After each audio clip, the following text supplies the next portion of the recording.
Structures. When we move from propositional logic to predicate logic, it is a whole new ballgame.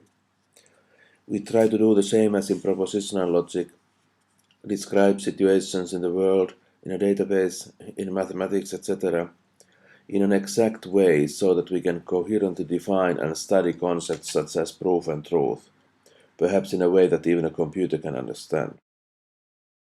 But in predicate logic we have a far richer language than in propositional logic. Predicate logic deals with properties of elements and relations between elements of a domain. We can talk about universal properties and existence of solutions to equations. We can go much deeper into the phenomena that we are interested in. While in propositional logic, the sentence "some birds do not fly, but some mammals do" is formalized as a mere conjunction P0 and P1. In predicate logic, it can be written as there exists x left parenthesis b of x and negation f of x right parenthesis, and there exists y left parenthesis m of y and f of y right parenthesis, which is clearly much more informative. But now we need new rules. Introduction and elimination rules for conjunction, disjunction, negation, implication, and equivalence say nothing about the symbol exists. It also turns out that the concept of valuation is not informative enough to account for the much richer semantics, meaning theory, or predicate logic. We need the concept of a structure or a model, and that is how we start our investigation of predicate logic.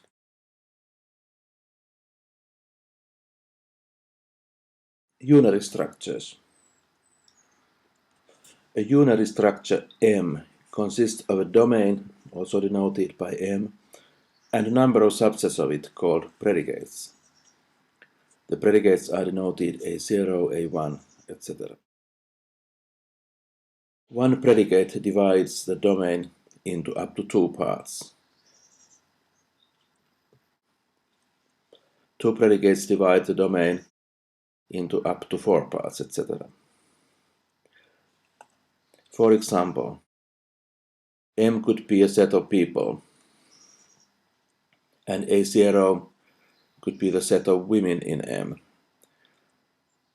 Now, M divides into people who are in A0, that is women, and those who are not in A0, that is men.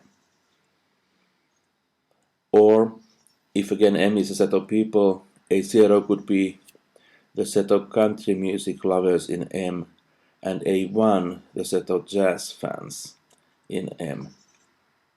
Then M would divide into those who are in A0 but not in A1, those who are in both A0 and A1, those who are in A1 but not in A0, and finally those who are neither in A0 nor in A1.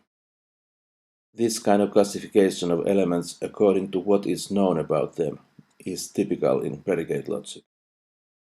Note that some of the four sets can be empty, but altogether they have as many elements as M has, as every element of M is in one of the sets. If we add a third predicate A2, those in M who like classical music, for example, we get a division of M into 8 parts. Those that like classical music but neither country nor jazz music, those that like country music but neither classical nor jazz music, those that like jazz but neither classical nor country music, those that like classical and country music but not jazz, those that like classical music and jazz but not country music, those that like country music and jazz but not classical music, and finally those that don't like classical, country, or jazz music. Again, some of those sets may be empty, depending on M, but all in all, they have all the elements of M, so the sum of the numbers of people in each set equals the total number of people in M.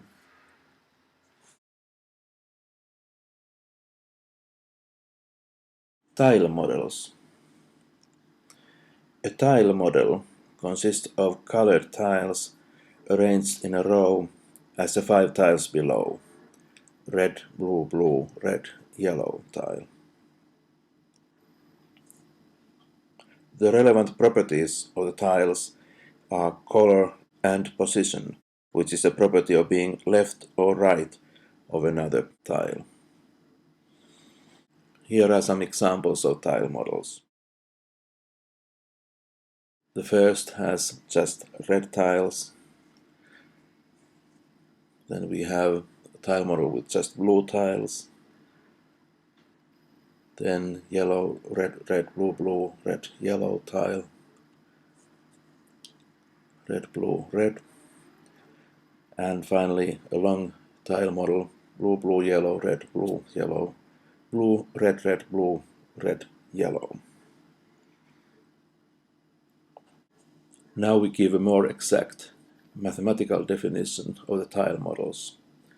A tile model T consists of a finite set, also denoted by T, of tiles, that is, objects which we call tiles. For each tile x, exactly one of the predicates bt of x, that is, the symbol for x is blue, or rt of x, the symbol for x is red, or yt of x, the symbol for x is yellow, holds. There is a linear order less than t defined on t. If x is less than y in this order, we say that x is left of y and y is right of x, and write x less than superscript t y. A linear order on a finite set is a specification of the order of the elements, which is the first, which comes next, etc., until we come to the last one.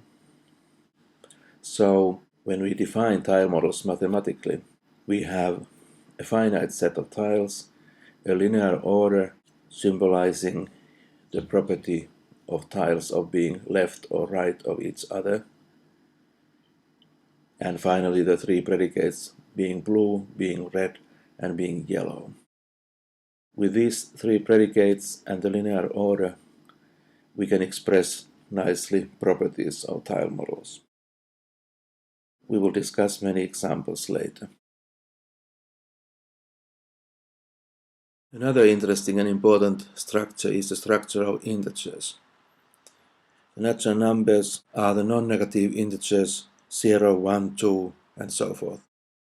They have a natural order x less than y, in which 0 is the smallest element, and for every element x there is a bigger one, namely x plus 1.